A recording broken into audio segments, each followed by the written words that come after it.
Yung tinutukoy po ninyong fishing expedition, yun ay maaaring sabihin natin nangyari kung only if the party requesting the evidence or documents ay nagbabakasakali lang. Bago natin ito basahin, kung hindi ka pa nakapag-subscribe dito sa ating channel, pindutin lamang ang subscription button at isama mo na rin ang notification bell para updated ka sa mga video na ina-upload sa channel na ito.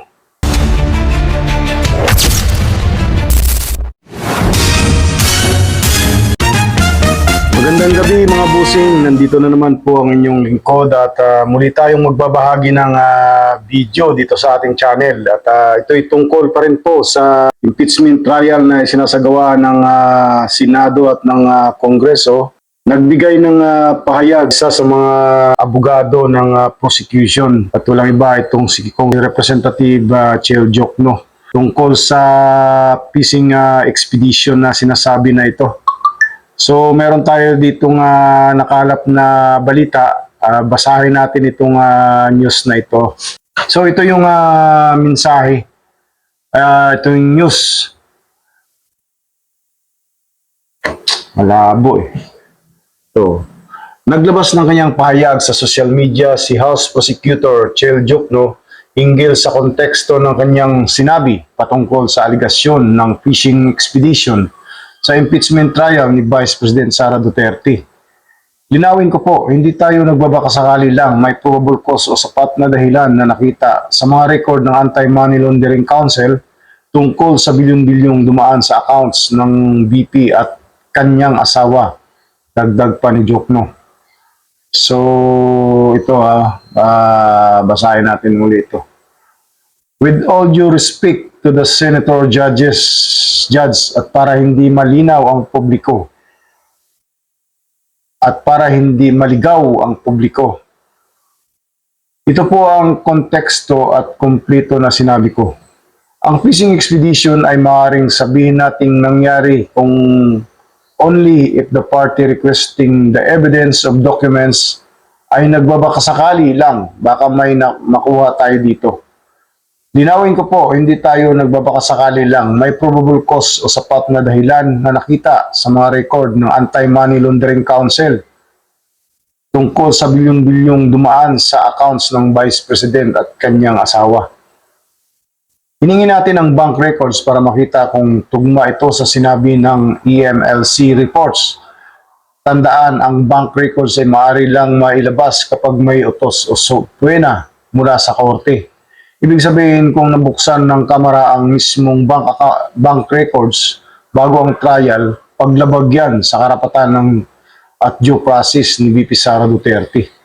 Ngayong may subpoena na para sa bank records ng Vice Presidente, magagamit ito ng magkabilang panig para patunayan ang kanilang kaso. Sa ganitong paraan, makapagpasya ang mga senator judges para sa kabuuan ng ebidensya.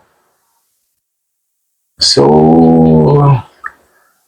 parang ito yung binalikan, parang nililinaw lang dito ni Representative Chel Jokno yung kanyang pahayag na kaugnay sa impeachment trial. No? So, maraming komento tayong nakikita dito. Magbasa tayo ng mga komento ng ilang netizen kaugnay sa sinabi na yan ng isa sa mga prosecution lawyer. Ito, simula pa lang. Poisonous, no need to explain. Oh no! B. The AMLAC records are confidential in nature. The fish is caught in the mouth. Touch smooth. The DDs are commenting. Jamie News is really biased towards the Reeds. What? Let's go fishing. There's a lot of evidence. Oh no! This biased news is really annoying. Oh, all the high-ranking officials, including you, are not selected for your accounts. Hurry up, 2020 is almost here. Just joking. National toast with a little bit of gum. Yan po ay mga komento, no? Ang daming Jokno is stealing the tooth. The whole tooth, nothing but the tooth. Parang mga joke na to eh. Abogado ka lang talaga. Paka-wow. So, makikita mo rito yung mga karaniwan na nagko-comment dito, masasabi nating nasa panig ng ni Vice President Sara Duterte. Kasi hindi sila sang-ayon sa ginawa ni Attorney Chair Jokno. State expedition ba dapat? Fishing expedition pa rin? Just touchable.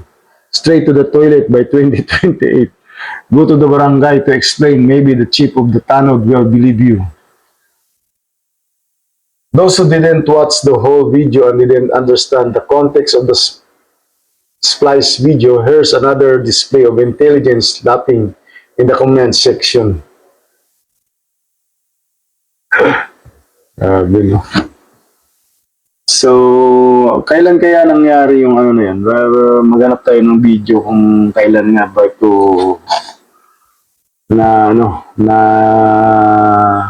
nasabi ni kung ano ba yung buod nung ano na yun, nung fishing expedition na sinasabi ni Representative Chair Jokno. Yung tinutukoy po ninyong fishing expedition, yun ay maaaring sabihin natin nangyari kung only if the party requesting the evidence or documents ay nagbabakasakali lang, baka may makuha tayo dito. In our case, I have to disagree that there was any sort of fishing expedition because based on what the Committee on Justice and later the plenary of the House found was sufficient, there was enough cause to proceed with. So, yun lamang po at kung nais niyo pong magpahayag ng inyong opinion, comment to reaction na may kaugnayan dito sa ating ibinabahaging video, mag-comment lang sa comment section sa mismong video na ito. At sana'y patuloy niyo pong suportahan itong ating ginagawang pagbabahagi ng mga update tungkol dito sa impeachment trial at sa mga iba pang mga kaganapan sa loob ng impeachment court na ito. Hanggang sa muli, marami pong salamat, mabuhay kayo, and God bless po sa ating lahat. How did it go po, ma'am? Ganda niyo yung memes ko. Yan ang pahayag ng kontratistang si Sara Diskaya na nag-finger heart gesture pa habang papasok sa Department of Justice nitong Sabado para sa kanilang case build-up. Para sa DOJ, pagpapakita yan ng insincerity at complacency. Isasama raw nila ito sa kanilang pagsusuri sa mga taong isinasangkot sa questionabling flood control projects. Hinimok ng DOJ ang mga iniimbestigahan kaugnay sa kaso na kumilos ng naaayon. Kabilang si Sara Diskaya at kanyang asawang si Pacifico sa protected witnesses ng DOJ. Hindi pa state witnesses ibig sabihin, pwede pa rin silang masampahan ng kasong kriminal.